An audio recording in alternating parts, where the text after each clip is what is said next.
To be standing here in Kakuma refugee camp feels so surreal, and I'm overcome with so much emotion. These very grounds are where I was born and spent the first 7 years of my life. I think many people are surprised to hear that I had a great upbringing here at Kakuma. But I was happy, I was smart, I had friends, and above all, I had hope for a brighter future. That's not to say that we didn't have our obstacles. I mean, boy, were there struggles. I would sometimes get sick with malaria and didn't always know where our next meal would come from. But the sense of community that is here in Kakuma and the pride that everyone here possesses is simply unparalleled. When I was younger, I remember conflicts breaking out. That tends to happen when people come from different backgrounds and don't speak the same language. Eventually, Swahili, the main language here, became our common ground. I made friends with the kids at the camp and even started embracing some of their cultures, celebrating holidays like Christmas, even though I was raised Muslim. The other kids would embrace my culture as well, sometimes even praying right alongside me. It was easy as children to come together, blend all of our beliefs to form our own unique multicultural environment. My name is Halima Aden, and I'm a Black, Muslim, Somali American from Kenya. Some have called me a trailblazer. I was the first Muslim homecoming queen at my high school, the first Somali student senator at my college, and the first hijab-wearing woman in many places, like the Miss Minnesota USA beauty pageant, the runways of Milan and New York fashion weeks, and even on the historic cover of British Vogue.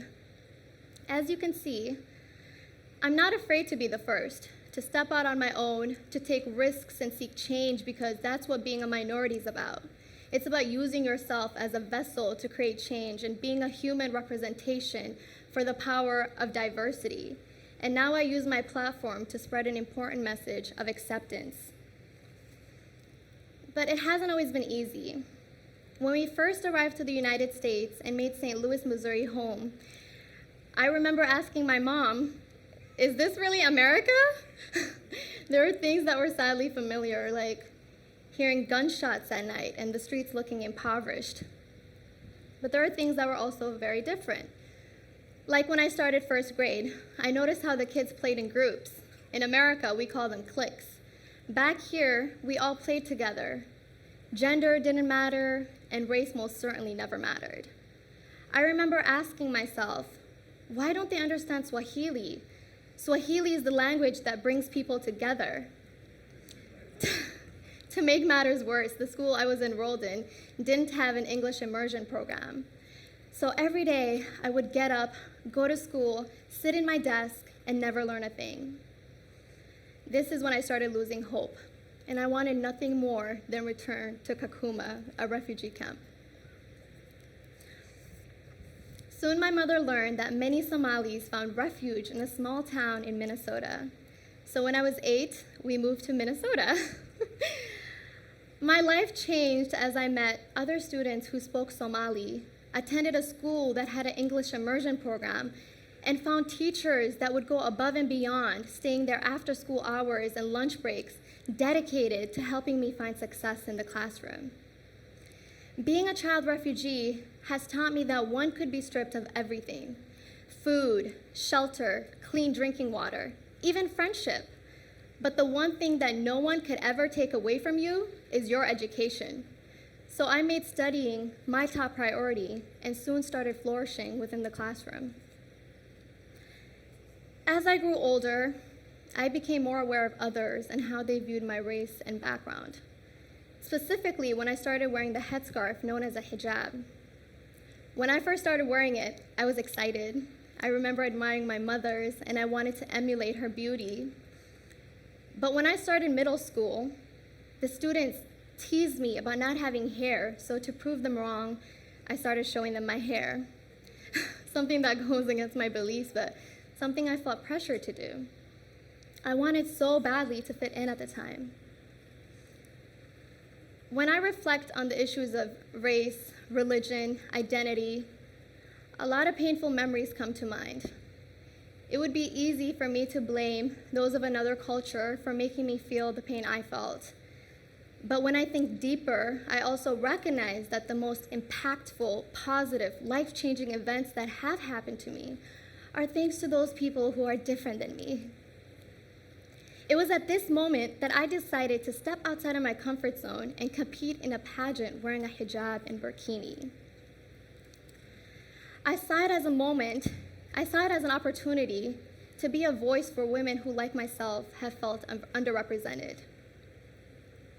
And although I didn't capture the crown, that experience opened so many doors for me. I was receiving emails and messages from women all over the world telling me that I've inspired them by simply staying true to myself. The other firsts kept coming. I was invited to New York City by fashion icon Karine Rothfield to shoot my very first editorial. It was around this time that I became the first hijab-wearing model. And in my first year, I graced the covers of 9 fashion magazines. It was a whirlwind, to say the least. But with all the overnight success, there was one thing that remained constant. The thought that this could be what brings me back here to Kakuma, the place that I call home. And just a few months ago, something incredible happened to me. I was in New York City on a photo shoot when I met South Sudanese model Aden, who also happened to be born right here in Kakuma.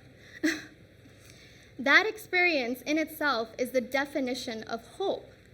I mean, just imagine 2 girls born in the same refugee camp, reunited for the first time on the cover of British Vogue.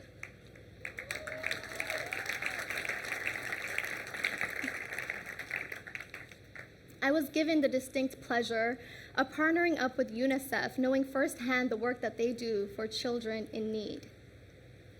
And I want you to remember that although the children here may be refugees, they are children. They deserve every opportunity to flourish, to hope, to dream, to be successful. My story began right here in Kakuma Refugee Camp, a place of hope. Thank you.